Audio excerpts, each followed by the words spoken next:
تو 3 انعامات اللہ تعالیٰ نے اپنے حبیب صلی اللہ علیہ وسلم پہ کیے, جو اصل ٹاپک کی طرف دوبارہ ہم آ جاتے ہیں. پہلا انعام, آپ یتیم تھے, اللہ نے آپ کو ٹھکانہ دیا. دوسرا انعام, آپ علم نہیں تھا آپ کے پاس حلال و حرام کا, اللہ نے آپ کو شریعت کا علم دیا. تیسرا, آپ غریب تھے, اللہ نے آپ کو غنی کر دیا. یہاں بھی ایک ٹیکنیکل پوائنٹ, پھر قیام تام کی طرف چلتے ہیں تو ذرا علمی باتیں ہیں نا بیچ میں آ جائیں. دیکھو, غنی کیا ہے اللہ نے. غنی کا مطلب کیا ہوتا ہے؟ ایسا انتظام کر دینا کہ آپ دوسروں کے محتاج نہ رہیں. آج ہمارے یہاں فقیروں کو بھیک دے دے کے اور بگاڑ دیتے ہیں. فقیروں کو بھیک دے دے کے, آپ تحقیق کرو کسی فقیر کے بارے میں, مستحق ہے نا, اس کو اسٹیبل کر دو. اور اگر آپ کو یہ اندازہ ہو جائے یہ کمبخت اسٹیبل ہونا ہی نہیں چاہتا ہے, اس کو لت پڑ گئی ہے, پھر مت دو اس کو. میرا بہت تجربہ ہوا ہے, کوئی نوجوان آیا بھیک مانگ رہا ہے, میں نے کہا کوئی بات نہیں, آپ کو کتنے پیسے چاہیے؟ جی 500 روپے چاہیے. میں نے کہا ہماری مسجد میں فرنٹ ایریا ذرا خراب ہوا ہے, اس کو تھوڑا صفائی کر دو, میں آپ کو 500 روپے دے دوں گا. ایسا غائب ہوا مارکیٹ سے شارٹ. اس کا مطلب یہ پروفیشنل بھکاری ہے, اس کو آپ 500 روپے دے کے غنی کر دو گے.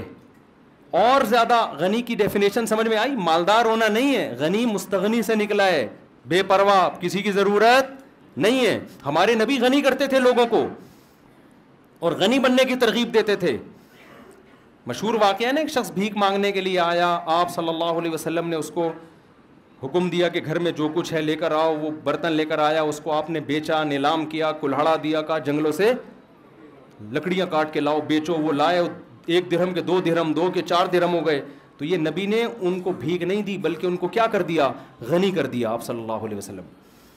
تو معاشرے میں ایسے لوگوں کو تلاش کیا کریں جو اسٹیبل نہیں ہیں, اور ان کو پراپر غنی کرنے کی کوشش کریں. بھیک دے دے کے نوجوانوں کو بگاڑیں مت. وہ سٹے لگا, جب محنت کر کے پیسہ کمائے گا تو سٹوں پہ ضائع نہیں کرے گا, گٹکوں پہ ضائع نہیں کرے گا وہ.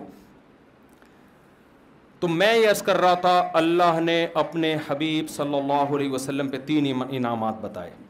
یتیم تھے, ٹھکانہ دیا, غریب تھے, غنی کر دیا, اور علم نہیں تھا, اللہ نے آپ کو کیا دیا؟ علم. اللہ نے یہ 3 بڑے بڑے انعامات بیان کر کے اللہ نے نبی صلی اللہ علیہ وسلم کو حکم دیا کہ ان تینوں انعامات کا آپ شکر ادا کریں. ان تینوں انعامات کا آپ کیا کریں؟ شکر ادا. کیسے؟ ہم جب شکر ادا کرنا چاہتے ہیں ہم کیا کہتے ہیں؟ اللہ تیرا شکر. ہم سمجھتے ہیں شکر ادا ہو گیا. اللہ ہم پر کوئی انعام کرے ہم کہتے ہیں اللہ کا بڑا فضل ہے. ہم سمجھتے ہیں اس کا شکر ادا بولو ہو گیا. آواز تو سب کو صحیح آ رہی ہے نا؟ اتنا کافی نہیں ہے. یہ بھی ضروری ہے کہ منہ سے بول دیں کہ اللہ کا شکر ہے, لیکن اتنا کافی نہیں. اگر اتنا کافی ہوتا تو اللہ اپنے حبیب پر 3 انعام کر کے کہتا کہ اے نبی آپ شکر ادا کر دیں. زبان سے کیا کہہ دیں؟ الحمدللہ. نا نا نا. قرآن نے کہا آپ یتیم تھے, ہم نے آپ کو کی کفالت کا انتظام کیا, لہذا فَأَمَّا الْيَتِيمَ فَلَا تَقْهَرْ. اب کسی یتیم کو آپ کو دھکے دینے کی اجازت نہیں ہے, آپ کو یتیموں کی کفالت کرنی پڑے گی. سمجھ میں آ رہی ہے کہ نہیں آ رہی ہے؟ نعمت کا شکر یہ ہے کہ جو اللہ نے آپ پر انعام کیا وہی انعام آپ آگے پارسل کر دو. سمجھ رہے ہو؟ اس کی قدر کرو کہ میں یتیم تھا, اللہ انتظام نہ کرتا تو میرا کیا حال ہوتا. لہذا معاشرے میں اگر میرے رشتہ داروں میں کوئی یتیم ہوتا ہے تو میں نے بھی اس کے ساتھ احسان کرنا ہے. دوسرا, اللہ نے آپ کو شریعت سے بے خبر پایا, باخبر کر دیا, اس کا حکم دیا اما بنعمت ربک فحدث. رب نے جو آپ پر نعمتیں کی ہیں, علم کی نعمت خاص طور پر, اس کو آگے آپ نے بیان کرنا ہے. جو علم اللہ نے آپ کو دیا ہے اسے لوگوں میں تقسیم کرنا ہے. علم کی نعمت کیا ہے کہ اس میں بخل نہ کرے انسان, چاہے وہ دین کا علم ہو یا دنیا کا علم ہو. آج کسی سے اس کے بارے میں اس کے پاس کوئی نالج ہو, آپ لینے کے لیے چلے جائیں, بعض لوگ سخی ہوتے ہیں, بعض گھنٹہ لگا دو کہ وہ آپ کو نالج نہیں دیں گے, اس کو یہ ڈر ہوتا ہے کہ یہ بھی نہ سیکھ جائے کہیں. تیسرا انعام اللہ نے کیا کیا؟ آپ مسکین تھے، غریب تھے، اللہ نے غنی کر دیا. لہذا وَأَمَّا السَّائِلَ فَلَا تَنْهَرْ، کوئی مانگنے کے لیے آئے تو اس کو دھتکارنا نہیں ہے. اس سے ہمیں کیا پتہ چلتا ہے بھائی اس آیت سے؟ کہ اللہ ہم سے یہ چاہتے ہیں کہ جس نوعیت کا اللہ نے ہم پر احسان کیا، ہم اسی نوعیت کا احسان مخلوق پہ کرنا شروع کر دیں. سمجھ میں آ رہی ہے بات کہ نہیں آ رہی ہے؟ جس نوعیت کا اللہ نے احسان کیا. اور یہ بات قرآن میں دوسری جگہ بھی ہے. قارون کے بارے میں موسیٰ علیہ السلام نے قارون سے کہا احسن کما احسن اللہ الیک، تجھے اللہ نے بے تحاشا دولت دی ہے، اتنی دولت کہ لتنوء بالعصبۃ اولی القوہ، ایک بہت بڑی جماعت اونٹوں پہ چابیاں لے کے چلا کرتی تھی خزانوں کی، اتنی زیادہ دولت دی ہے. تو جب تجھے اللہ نے اتنی دولت دی کہ تجھ پر احسان کیا ہے تو تو بھی اللہ کی مخلوق پر احسان کر. اگر کوئی دولت مند تاجر اپنی دولت پر سانپ بن کے بیٹھ جاتا ہے، بخل کرتا ہے، زبان سے کروڑہا گنا کہتا رہے کہ اللہ کا دیا میرے پاس بہت کچھ ہے، لیکن اللہ اتنی بات کو شکر ماننے کے لیے تیار نہیں ہے، اس کو اپنی دولت میں غریبوں پہ خرچ کرنا پڑے گا. سمجھتے ہو کہ نہیں سمجھتے ہو؟ تو میں اور آپ اللہ کے احسانات کے سمندر میں ڈوبے ہوئے ہیں. ہمیں دیکھنا ہے دائیں بائیں. سب سے بڑی نعمت جو ہمیں ملی ہے وہ توحید کی نعمت ملی. اللہ نے ہمیں مسلم گھرانے میں پیدا کیا. اس کا تقاضا یہ ہے کہ جو غیر مسلم ہیں ہم ان کو مسلم بنانے کی کوشش کریں. کذالک کنتم من قبل، اللہ نے صحابہ سے کیا فرمایا؟ جنگ میں صحابی رسول نے، ایک شخص آیا نا لڑنے کے لیے، تو جب وہ تلوار کی زد میں آیا تو اس نے فوراً کلمہ پڑھ لیا، تو صحابی رسول نے اس کو قتل کر دیا کہ یہ تو موت کے ڈر سے کلمہ پڑھ رہا ہے. ہمارے نبی کو علم ہوا، آپ صلی اللہ علیہ وسلم اتنا غضبناک ہوئے، فرمایا ہلا شققت قلبا، تم نے اس کے دل کو چیر کے کیوں نہیں دیکھا؟ تم کیسے کہہ رہے ہو کہ تلوار کے ڈر سے کلمہ پڑھا ہے؟ اس پہ قرآن کی آیت نازل ہوئی کذالک کنتم من قبل، اے ایمان والو تم بھی تو پہلے کافر تھے، اللہ نے اپنے فضل سے تمہیں کیا کیا؟ مسلمان بنا دیا. اب تم کسی کافر جو مسلمان ہو رہا ہے اس کے ساتھ ایسا سلوک کیوں کر رہے ہو؟ کیوں ایسا سلوک کر رہے ہو؟ تو اللہ نے آپ کو اسلام کی نعمت دی. اس نعمت کا تقاضا کیا ہے؟ اس اسلام کو دنیا میں پھیلانے کی کوشش کی جائے. اللہ نے آپ کو داڑھی رکھنے کی توفیق دی. اس نعمت کا تقاضا کیا ہے؟ کہ دوسروں کو بھی ہدایت کی کوشش کی جائے. اللہ نے آپ کو مال دیا. اس نعمت کا تقاضا یہ ہے کہ اس مال کو لوگوں پہ خرچ کے دوسروں کو بھی مالدار بنانے کی کوشش کی جائے. اللہ نے آپ کو کوئی خاص علم دیا، ہنر دیا، اس کو اپنے پاس رکھ کے مت بیٹھو، اس علم کو لوگوں میں ڈیوائڈ کرنے کی کوشش کرو. بخیل اور کنجوس آدمی کیا کرتا ہے؟ وہ کہتا ہے اگر میں نے لوگوں کو بتانا شروع کر دیا تو میرے پاس ہجوم کم ہو جائے گا. حقیقت میں ایسا ہوتا نہیں ہے. دنیا میں جس کو اللہ نے نعمت دی اس نے ڈیوائڈ کیا ہے نا، تو اس کے پاس اس نعمت کے خزانے بڑھنا شروع ہو جاتے ہیں اور آتے ہیں اس کے پاس خزانے. تو یہ 3 نعمتیں اللہ تعالیٰ نے بیان کی ہیں اور 3 نعمتوں کا شکر بیان کیا. تو ان 3 نعمتوں ہمیں تو ہزاروں اس کے علاوہ بھی ہیں، تو 3 کو تو ہائی لائٹ کیا جا رہا ہے. تو آج سے اس بات کا عزم کریں، محاسبہ کریں، بیٹھیں دیکھیں کون کون سے انعامات. ہم جو مصیبتیں ان کو تو سوچ رہے ہوتے ہیں، جو انعامات ہیں ان کو نہیں سوچتے. حضرت مولانا اشرف علی تھانوی رحمہ اللہ تعالیٰ کو ڈاکٹر عبدالحی صاحب رحمۃ اللہ تھے غالباً، انہوں نے خط لکھا اپنے شیخ کو نا، پیر و مرشد کو. خط کیا لکھا کہ حضرت یہ پریشانی ہے، یہ ڈاکٹر عبدالحی صاحب کا واقعہ ہے نا، پریشانی ہے، یہ پریشانی ہے، یہ پریشانی، آپ دعا فرمائیں دعا فرمائیں، یہ پریشانی یہ پریشانی. تو انہوں نے نیچے لکھا کہ بہت افسوس کی بات ہے کہ ساری پریشانیاں ذکر کر دیں، اللہ کی نعمتوں کا تذکرہ نہیں کیا. پہلے زمانے میں نا جو آپ کو اس طرح آپ کی اصلاح کرے اس کو پیر و مرشد کہا جاتا تھا. آج کل پیر و مرشد کا مفہوم ہی چینج ہو گیا ہے. آج کل پیر و مرشد کا مفہوم یہ ہے کہ یہ ہمیں بخشوا دے گا اور پتہ نہیں یہ روحانی ٹوپی ڈرامے کرے گا، جن چڑیل بھوت بگائے گا، اور الٹی سیدھی حرکتیں جو کر رہا ہو اس کو لوگ پیر و مرشد کہتے ہیں. تو سارا دن آپ بیٹھ کے تھوڑی دیر سوچیں گے نا, آپ کو لگے گا کہ اللہ کے آپ پر بے پناہ احسانات. میں اسلام آباد میں تھا, وہاں ایک شخص کے بارے میں پتہ چلا, کروڑ پتی آدمی ہے, بہت بڑا بنگلہ اس کا. ہمارے ایک دوست کی اس سے سلام دعا تھی, اس کی بینائی چلی گئی اور اس نے بہت کوشش کی, وہ بینائی واپس نہیں آئی.